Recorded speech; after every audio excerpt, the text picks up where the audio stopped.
Hello guys everyone, তোমরা সবাই কেমন আছো? আশা করছি ভালো আছো। আমিও ভালো আছি। তবে আমি চলে এসেছি নকশাল বাড়িতে, আমার বাপের বাড়িতে। তো অনেক দিন হলো এসেছি, অনেক দিন থেকে ভাবছি ব্লগ করবো করে আর টাইমই পাচ্ছি না। তো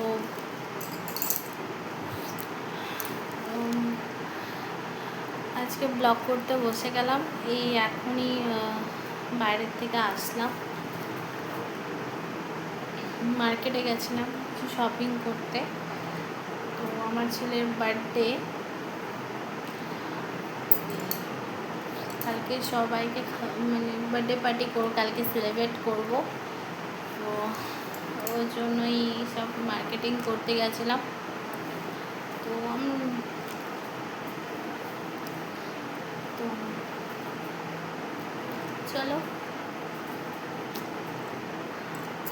লাইক কমেন্ট সাবস্ক্রাইব করে দিও।